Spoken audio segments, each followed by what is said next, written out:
ప్రస్తుతం సర్వేల టైం నడుస్తోంది. ఆంధ్రప్రదేశ్లో సీన్ మారుతుందా? కూటమి కట్టిన తర్వాత అధికార పక్షానికి ఒక దెబ్బ తగలబోతుందా? ఆజ్ తక్ సర్వే కానీ లేదంటే టైమ్స్ ఆఫ్ నో సర్వే కానీ అంటే గతంతో పోల్చుకుంటే ఇప్పుడైతే లెక్కలు మారుతున్నాయి.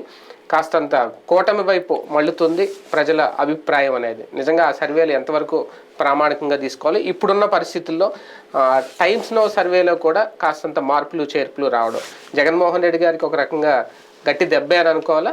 ఇప్పుడు ఈ సర్వేలను అంత పట్టించుకోవాల్సిన అవసరం లేదు. ఇదే అంశం మీద చర్చించే ప్రయత్నం చేద్దాం. సార్, మొన్న కూడా రెండు సార్లు అనుకుంటా, 3 సార్లు టైమ్స్ నో చేసింది. అది కూడా లోక్సభ స్థానాలకు సంబంధించి దాదాపుగా 24 నుంచి 25 స్థానాలు వచ్చేసే అవకాశం ఉంటుంది. ఒకటో రెండో ఒక స్థానం అది కూడా టీడీపీ కానీ. ఇప్పుడు ఏకంగా సీన్ మారింది, 19 స్థానాల కంటే తగ్గింది అనేది ఒక రకంగా మార్పు. ఏంటి కూటమి దెబ్బ? అప్పుడే చెప్పారు కదా వాళ్ళు, ఈ రోజుకి ఈ రోజు ఎన్నికలు జరిగితేనే, ఆ రోజుకి ఆ రోజు ఎన్నికలు జరిగితే అంత వస్తాయి. ఇప్పుడు ఎన్నికల దగ్గరకు వచ్చినాయి. సహజంగా ఎన్నికల దగ్గరకు వచ్చిన తర్వాత ప్రభుత్వ వ్యతిరేకత ఫోకస్ అవుతుంది, అట్లాగే జట్లు కట్టినటువంటి కాన్సెప్ట్ ఫోకస్ అవుతుంది, ఆటోమేటిక్ గా తగ్గుతుంది. అదే ఇప్పుడు కనబడుతుంది మనకి. సాధారణ ప్రజల మీద ఈ జట్లు కూటములు ఈ ప్రభావం ఉంటుందా? సంక్షేమం, డెవలప్మెంట్ ఈ ఆస్పెక్టే కదా మొన్నటి వరకు చూసింది. ఇప్పుడు సడన్ గా ఎందుకు మారిపోద్ది? అంటే ఎప్పుడైనా సరే వీడప్పుడు ప్రభుత్వం మీద ఎందుకు వ్యతిరేకించాలా? ప్రభుత్వం ఇచ్చేటువంటి సంక్షేమ పథకాలు ఇప్పుడు సాధారణంగా సర్వే చేసే వాళ్ళు ఎవరి దగ్గరికి వెళ్తారు? ప్రయోజనాలు పొందే వాళ్ళ దగ్గరికి వెళ్తారు. వాళ్ళు మాకు ఈ ప్రభుత్వం నచ్చలేదు, ఈ పథకం ఉంటే ఎంత ఉండకపోతే ఎంత అని అడుగుతారా? అనరు. రోజు పోయే కొద్దికి ప్రతిపక్షం ఇప్పుడు యాక్టివ్ అవుతుంది. యాక్టివ్ అయ్యి మేము ఇస్తాం అంతకంటే ఎక్కువ అని చెప్తోంది, ప్లస్ వాళ్ళు ఇస్తాన తప్పు అని చెప్తుంది. ఇవన్నీ చర్చకు వస్తాయి.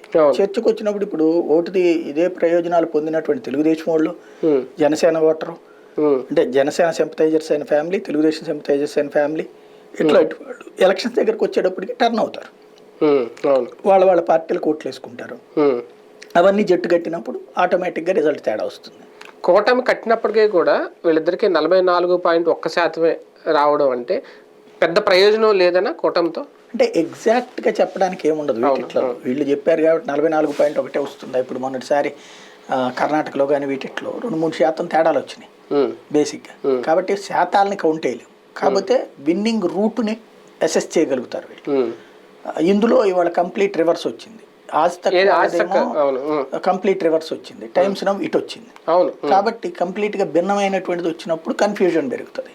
ఇప్పుడు అట్లాంటి కన్ఫ్యూజన్ స్టార్ట్ అయింది ఆంధ్రప్రదేశ్ లో. టైమ్స్ నో ప్రకారం చూసుకుంటే 44 పాయింట్ చెప్పింది టైమ్స్ నో ఇచ్చింది సర్వే. భారతీయ జనతా పార్టీకి 2.1 2.2 ఇచ్చారు. అంటే ఒక రకంగా పెరిగింది భారతీయ జనతా పార్టీ. ఏంటి దాని ఎఫెక్ట్? దేనివల్ల అంటే ఎలక్షన్ దగ్గరకు వస్తుంది, సెంట్రల్ ఇంపాక్ట్ ఉంటుంది, నరేంద్ర మోడీ ఇంపాక్ట్ ఉంటుంది, అయోధ్య ఇంపాక్ట్ ఉంటుంది, అట్లాగే పాజిటివ్ ఇంపాక్ట్ ఉంటుంది. సహజంగా అవి చూసుకునే కదా తెలుగుదేశం పార్టీ కావాలంది తమకి.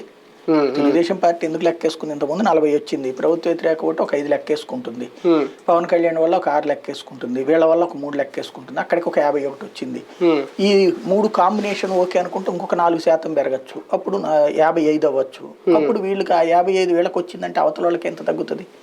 అప్పుడు 40 దగ్గరికి వైసీపీ వెళ్ళొచ్చు. ఇప్పుడు 45 ఉంది, 50 ఉంది, 50 నుంచి వాళ్ళు 40కి వెళ్ళొచ్చు. ఇప్పుడు వీళ్ళు చెప్పింది 47 అనుకుంటా. 47 అంటే 47 అంటే తగ్గుతుంది కదా. అంతే కదా సహజంగా, మరి లేకపోతే ఎక్కడి నుంచి వస్తుంది బేసిక్ గా? ఇంకేమి అంటే సంక్షేమం ఇదంతా ఏం ఎఫెక్ట్ చూపించదా ఈసారి జగన్మోహన్ రెడ్డి గారికి? సర్వే తగ్గడం అంటే స్థాయిలో ఉన్నాయి సహజంగా. అంటే నిలబడుతుంది అంతే, ఓటింగ్ పెరగట్లేదు కదా. సంక్షేమాన్ని చూసి వేయలేదు కదా జగన్ కి. ప్రభుత్వ వ్యతిరేకత అంత భారీ వచ్చింది. ఇప్పుడు సంక్షేమం కారణంగా ఆ వ్యతిరేకత నిలబడింది. అంటే ఓ రకంగా చెప్పలే, చంద్రబాబుకి 40కి పడిపోయింది, ఇక్కడ ఇతనికి 47 దాకా.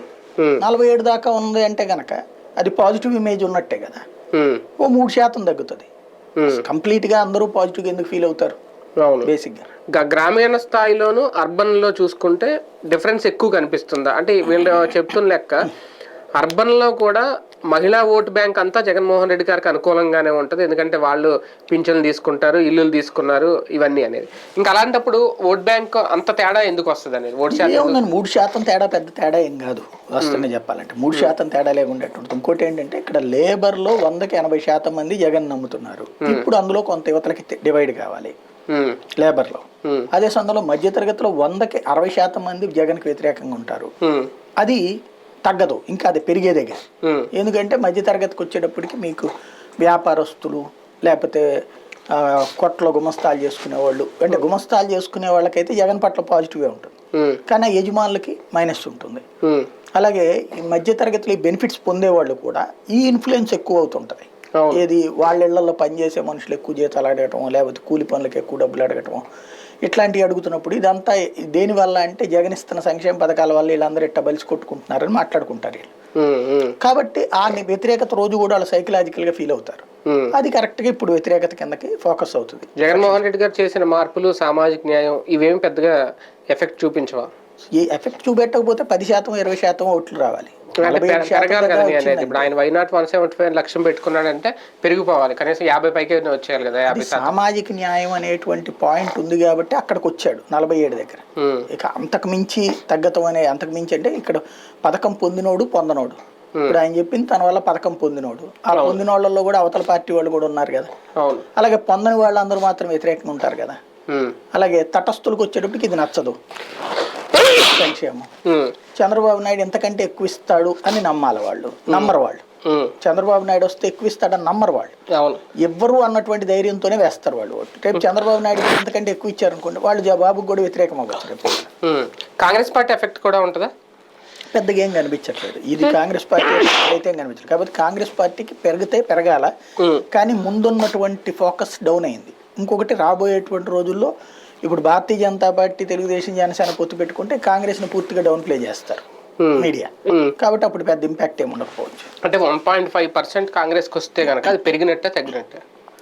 వాళ్ళకి వచ్చింది కిందటిసారి అదే కదా, వాళ్ళ దాడు సాధించుకున్నట్టు, అంతకు మించి ఏముండదు. అది కనుక ఒక 3% వస్తే అది జగన్ దగ్గర నుంచి చీలి అటుకెళ్ళినట్టు అవుతుంది. వైసీపీ శ్రేణుల్లో జోష్ అయినా ఒక రకంగా ఈ సర్వేలు లేదు. మొదటి సర్వేలో జోష్ వస్తే రెండో సర్వేలో డేలా పడిపోయారు, భారీగా డేలా పడిపోయారు. ఎందుకంటే ఆజ్ తక్ సీ ఓటర్ సర్వే కొంచెం సీరియస్ సర్వే, సీ ఓటర్ అనేటువంటి సివియర్ సర్వే. అలాంటి ఓటు బ్యాంక్ విషయంలో మాత్రం వాళ్ళు అనుకున్న టార్గెట్ని రీచ్ అవ్వలేకపోతారా? ఇప్పటికే ఈ కూటమి వల్లే ఇలా ఉంటే భారతీయ జనతా పార్టీ, టీడీపీ, జనసేన 3 కలిస్తే ఇదేమన్నా మారద్దా? ఇప్పుడు నెక్స్ట్ వచ్చే సర్వేలో చూడాలి.